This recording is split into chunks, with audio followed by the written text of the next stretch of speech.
गला किस्मत का घोटूंगा, चंद महीने बाकी हैं, बस वन डीएसपी लौटूंगा। बस पार्ट 1 जो है आप लोगों ने सुना था कि वन डीएसपी लौटूंगा, वन डीएसपी लौटूंगा।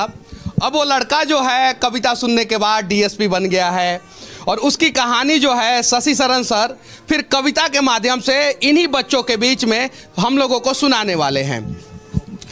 सर वो पंक्तियां मैंने कही थी, उसके बाद आज मैं कह रहा हूं कि बाप खींचता रिक्शा मां मांजती थी बर्तन, बाप खींचता रिक्शा मां मांजती थी बर्तन, खुद से आंख मिला ना पाता तोड़ दिया मैंने दर्पण, उस टूटे दर्पण में मुझको मेरी टूटी किस्मत दिखती थी, मैया मेरी सबसे छुपकर हर रात सिसक कर रोती थी। बापू का संघर्ष बड़ा था, जमाने भर से ताना था, बहन आधा पेट थी खाती, भूख नहीं है बहाना था, फटे जेब थे फटे थे कॉलर उनको भी सिलवाना था, बापू को था दर्द बहुत पर रिक्शा खींचने जाना था। कलम के साथ ही रिश्ता था, कलम दिन रात में घिसता था, हाथों में पड़ गए छाले पर जरा नहीं सिसकता था, नैन में तेरे जो सपना था वो हम सब का अपना था और उसको पूरा करने को मुझको तो आग में तपना था। छत जो घर की टपक रही थी उसको भी तो भरना था, जिस कर्म को जन्मा लाल तूने उस कर्म को पूरा करना था, पर्वों से नाता तोड़ दिया, घर से भी मुख मोड़ लिया, पत्थर बहुत थे राहों में गिन गिन कर सबको तोड़ दिया, तो मैया को अब बतलाना है सपना उसका साकार हुआ और देख लाल आज उसका वर्दी में तैयार हुआ।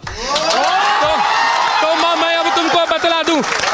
तो मां मैं अब तुमको बतला दूं, पहले वाली बात नहीं, वो पहले जैसे दिन नहीं और पहले जैसी रात नहीं। अब बहना को कह देना आधा पेट न खाना है और कह देना पिताजी से अब खर्चा नहीं भिजवाना है, न तुझे मांजना है बर्तन न बापू खींचेगा रिक्शा, देख सब दुख दूर किया पूरी कर दी हर इच्छा, देख सब दुख दूर किया पूरी कर दी हर इच्छा। कठिन तपस्या थी मगर मेहनत मेरा हथियार था, गुरुओं से लेकर दीक्षा तेरा लाल रन को तैयार था, सब्र का मैया बांध न टूटा मैं गला किस्मत का घोट गया, देख तेरा लाल तुझ तक वन डीएसपी लौट गया। तो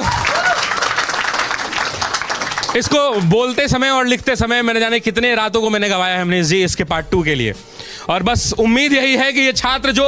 गांव-गांव से निकल के आते हैं, कितने लोग इसमें किसान के बेटे होंगे मैं नहीं जानता, ये ऐसी कमरों में बैठकर पढ़ रहे हैं क्योंकि इनके माँ बाप जो हैं खेत में इस भरी दोपहरी में बैठकर हल जोत रहे हैं, ये वैसे परिवार के बच्चे हैं।